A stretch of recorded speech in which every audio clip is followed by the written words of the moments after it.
Hello and welcome to DarkMouse's Daily Scroll with myself, DarkMouse. And me, Thef. Cool. We're straight into a quick match today. Versus Mag Crystals. Magic Crystals. Magic Crystals. Indeed. Yeah. A really cool guy, and this was well, you'll find out what it is soon. But as you can see, I'm using the Automate the Titans. This is the ever-present version 2 now. You won't see me use the original Automate the Titans ever again, because this setup seems to work quite nicely. Now, I've added in, as you can just see, the growth into my deck. That's for Sandpack Memorials. I'm possibly going to try adding in Law Memorials too. Cool. Because then, as long as I can get enough Desert Memorials to go with it, I'll have structures that will get me growth or order, and then that growth or order will be put purely towards getting myself more energy in the form of those structures. But I will never be sacking for growth or order unless it's beneficial. Like, say, if I had a Sandpack Memorial and a Spark, and the Spark was absolutely useless, and I only had one growth. I'd sack the Spark for growth, play the Sandpack Memorial, and get extra energy anyway. Makes sense. That's the kind of situation I'm talking about where I might sack for anything other than energy. Other than that, no. Fuck that noise. Indeed. So this is turning out to be an energy versus energy game, which are always fun. EVE! Either no one has any creatures because everyone's getting rid of everyone else's creatures, or everybody has structures! Yay. Speaking of which, bye-bye Copper Automaton. Lol. And now he's moving his Dust Runner quite far away, I think. Is he? Run the fuck away. Because that Dust Runner, whilst able to kill off my Gun Automaton if it hits it with any damage, you know, anything that does 1 damage at least, will not be off cooldown before my Gun Automaton will. So he's quite wisely moving that away. And probably in the hopes that I'll chase it. He's an interesting player though, a pincer player, whereby he spreads his resources across 2 separate sides of the board. It can work. It's, known as a good play if you can focus down on people. Well, it generally makes your opponents split their resources too. Yeah. And if you've committed very little to one side relatively, and can easily switch between the two of them, that gives you a lot of versatility. It does, yeah. So we'll see if that... maybe he's not going for this very top idol after all. Aiming for the middle 3. In all fairness, what do you reckon? Turtle... Is it easier to turtle on the middle 3, or do you think it's easier to turtle on the middle and then the 2 below or above it? I would always prefer to work my way into a corner, but that comes from playing Tower in 40k, I think. You try and build up a solid fire base and then work outwards from there. In Scrolls, I would say, again, I tend to play towards a corner as opposed to trying to defend the centre 3 idols. Mm-hmm. But if you do lose that middle idol and have to spread your resources across 2 sets, you can be really fucked very quickly. Oh yes, that I definitely agree with. So you're more for turtling in the middle and then either 2 below or 2 above. Yeah. Sweet. I prefer that layout, I'll be honest. It feels more solid than trying to defend the centre when you can be attacked from top or bottom. That's fair enough. It's weird though, because you look at the psychology of that, that's actually the case that it doesn't make that much difference, really. This is true. If you lose the top and bottom idols, it's no different to losing, say, the 2 top or the 2 bottom, relatively. It's just all psychological. But you feel more exposed if you've lost one at the top and one at the bottom. Fair enough. So personally, I think that if you've lost one at the top and one at the bottom, your opponents have to spread what they've got across the entirety of the board near enough. Yeah. At which point you've got that middle driving force, you're just pounding away at these 3 middle idols. I think to a certain extent, in Scrolls, I mean, correct me if I'm wrong if you've never felt this or if you think I'm an utter idiot, but I feel that after a certain point in time, one player over the other will start dominating where that other player puts his stuff and which idols he attacks as a direct result of that. So you can have players mirroring each other's strategies and attack types and try to take out the same idols each. I'd say very strongly yes. You do get one player that will lead the game. It happens in about, I'd say, 75% of the games we see played on here. Obviously, if it's 2 very evenly matched, very good players, then neither will rise to dominance quickly, if at all, during the game. Yeah, the game we saw yesterday actually is a good example of that, I reckon. Yeah. Whereby it's just back and forth constantly, and it's just right down to the wire as to who might win. Yeah. That's fair enough. I just think a good player will always try and lead their opponent, but not be led. And if both players are trying to do that, you end up with a very brutal meat grinder very quickly. Oh yes, yeah. I think I get you mean there. Oh, here we are. So he looks as though he's playing almost like an energy everything deck. I'll be quite honest, because we've seen Gravelocks, we've seen Automatons, we've seen the Dust Runner, we've seen Prox Mines. It's an interesting mix. One that I personally would not necessarily ever use. I mean, Gravelocks are nice, but Gravelocks do better matched with other Gravelocks. Yeah. And the Gravehawk, who does brilliantly matched with every Gravelock. It's amazing. But I don't know, it gives them some really rather cheap creatures that you can throw out there and do some really good damage with. And all they got to do is sack for really one growth, and they can start getting those Gravelock outcasts healed really nicely. I mean, I don't know, what do you reckon? Are Gravelock's useful outside of a purely Gravelock deck, or do you reckon they're best used inside just Gravelocks? I think they're one of those cards that can be very versatile, very useful in any particular context. They're cheap to cast, they're cheap to maintain, and as we've just seen there, they hit reasonably hard when used. They are solid little attack things. I would say that obviously they are most effective in the context of a very supportive deck, but that doesn't necessarily have to be other Gravelocks. That could be something else that supports them as they work. Like a removal heavy deck. Yeah. That's fair enough. Now, they violently dispersed my Ether Pump earlier on, which is really, really useful, because if you're EVE, whoever controls the most Ether Pumps generally has the monopoly on just how much damage they can do to their opponent's creatures. The only thing that can survive an Ether Pump attack is a Cannon Automaton, because it takes no damage. Yeah. Because it counts as combat damage, which is brilliant. Of the glorious armour. Yep, armor 1. Oh, out comes an Iron Ogre. This could hurt. And thanks to Ember Bonds, that's a very dead Gravelock. So what we're going to do now is... so now I'm at a case of... I was told a while ago by a player that I played against in an episode quite a while ago, to always focus on taking out your opponent's creatures before you focus on their idols. And I've been doing that more and more recently, and I think that's probably... That's solid advice, yeah. It is good advice, and I think it's probably one of the reasons why my win rate has succeeded above my loss rate at this point. Ow. Incendiaries, ladies and gentlemen. That was painful. A little bit, yeah. They do 3 damage to all your opponent's structures. Thankfully, though, the Metal Wonder had 4 health, so it just went, and 2 damage to an idol, because why not? There we go. A Gravelock Elder, which means that Gravelock Raider is a bit more powerful now. And I have more stuff in the way of cards. Clock Library, Countdown 0. Brilliant. Yay. Now there's a Sandpack Memorial. Like I say, I had no growth available. Sacking for growth at that point was pointless. However, keeping my growth alive, not keeping it really pointless as well, but sacking it for energy got me 7, which is far better. Yeah. And let me do this. Ow.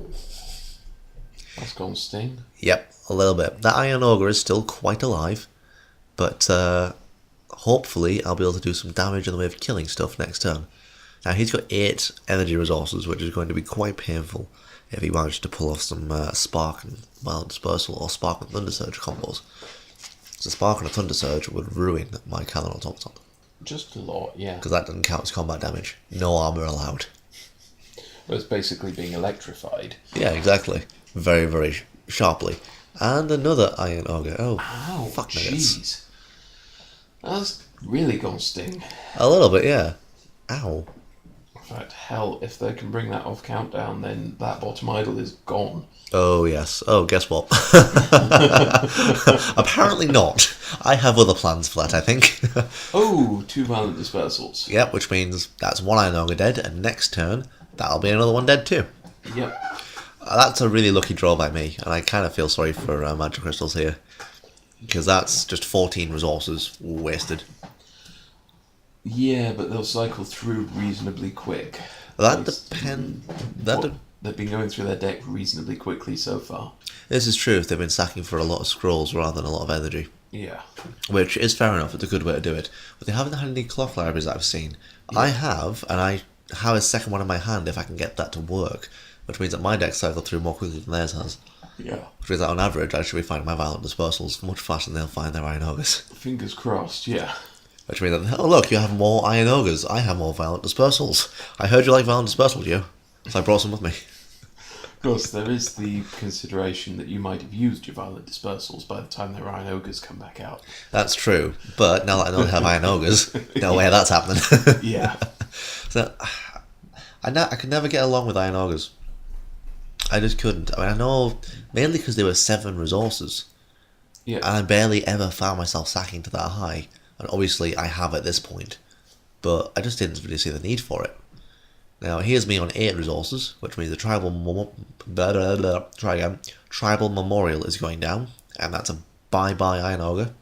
And that gets me growth. Yeah. Which gets me in a... I love his reaction to that. So, 1 Iron Ogre dead, that's fine. Oh, 2 Iron Ogres dead. Dude! Dude, what a fuck. What are you doing to my stuff? Well, I do believe I'm killing it. You vicious bastard. Yeah. Your point being, yeah. Exactly. I like playing decks that get rid of stuff rather quickly. It's why my Black Demon deck. Oh. Well, I suppose I had that coming to me. A little bit. Very, very... Oh, God. Look what's in my hand again. Oh, man, that's just cruel. That's my 3rd Violent Dispersal. And if I... Yeah. I feel kind of bad for this guy. He can't keep many of his creatures up for long enough because I've just gotten so lucky. Yeah. Like, really lucky. And that's really unfortunate for him, because if I hadn't drawn 2 in a row, I'd have been struggling right now. As it stands, I'm not struggling so much. Not right now, anyway. Not right now, no. However, yeah, let's wait for his reaction. Boom. No. There we go. Oh, yeah, we got... Dude! I promise that's my last one. Honest. That is my last Violent Dispersal, honest now. I've used 3. My last one for now. But only for now. Dude, well, we can't monetize the video if you sing Avenue Q songs. That was like a split second worth. Let's mute that. Yeah, but Broadway might have, come to sue us. Oh. So he laughs maniacally and then thunder surges my stuff. Ah, man after your own heart. Yeah. Now I know how he feels. Ouch, that was painful. Because now most of my stuff's quite spread out. A spark would get rid of most of it though. And this is the point where it's possible that Magic Crystal will be able to just clean up shop and finally be able to set his stuff up. Yeah. Because at the moment I've just been denying everything they're doing. Nope. Oh shit, I ran out of nope. Yeah. I ran out of all the nope. And he has tons left.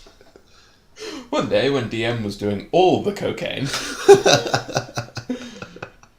Oh dear. Oh no. Just noping the fuck out. Oh yes. Now, here we are. Gravelock Raider. And that's 1 less gun automaton for me. However, let's get rid of the prox mines and get... Oh. Look what I have. Oh, jeez. Yep. Not going to use it yet though. I have a good idea for what's going to happen at some point soon. Makes sense. I think that's an advantage of energy versus energy, is that prox mines are basically pointless. Oh yes, unless you're doing a heavy Gravelock energy deck, or hell, a heavy Iron Ogre and Solemn Giant energy deck, because then prox mines become your worst nightmare. Mm-hmm. Because if you rig a prox mine in front of an Iron Ogre and it just charges headlong into it, it's gonna die. Straight up boom. Yeah. If you can't get rid of it before your Iron Ogre charges headlong into it, you're kind of screwed. And we watch as they run across the fields, treading on the landmines as they go, and flying merrily into the air, Team Rocket style. Yep, I would if there was any landmines left to have. Yeah. I love that combination. Get rid of the prox mines and kill everything. Boom. Now, in all fairness, I didn't need to use incendiaries for that. I could have kept the 3 extra energy for something else, but I wanted it to be flashy. And as a result, now I'm going to lose my gun automaton. I was going to lose it anyway. There's no way I could have killed all that. But I want it to be flashy, and this is the cost I pay. A little bit, yeah. I'm just being kind of mean now, I think. Yeah. I'm in a good, strong position. I've killed off 2 of their idols. I have relatively just less. Oh no, I'll have less stuff than they will. Oh, the same, less stuff than they will now. Yeah. That charge coil's going to be really annoying. Aren't they always? Oh, yes. So now I just start focusing on the top idol, because that's my best bet.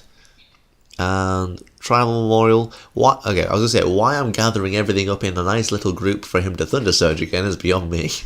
But I am, apparently. It's like the day my friends learned in 40k that you don't put your troops in nice little happy clusters, because I have submunition rounds. Large blast template! It will hit everything. Strength 6 AP4, motherfuckers. Ow. How many Imperial Guard can you fit under a large blast template? Well, he's here to show me. 22 was my record. Ow. Dead from a single submunition blast. That's ridiculous. Also rather painful. Jeez. Oh, there we go. Thunder Surge. That's painful. And he still has quite a bit. Well, he has 3 resources left. So, what's he going to kill? Between my 2 hammerheads, I was killing 36 guardsmen per turn that game. Jeez. That's ridiculous. And that clock library is on 1 health. 1 health. So get rid of the gun automaton. Oh yes, thank you. A burn. That is brilliant. Bye-bye, charge coil. Screw you. Burn it down. And a spark. Let's get rid of you too. I choose to believe it's just like an electrified whoopee cushion that just evaporates them where they sit. Yeah, it just trips them over. Oh, what a fook. No more Gravelock. Yay. Which is fun. Oh dear, oh dear, oh dear. The brilliant part of this is that it's very possible I will lose my... I was going to say, very possible I will lose my clock library, but apparently not. So, okay, fair enough. So, hey guys, shameless plug. We have a podcast. We finally have recorded some episodes of the podcast.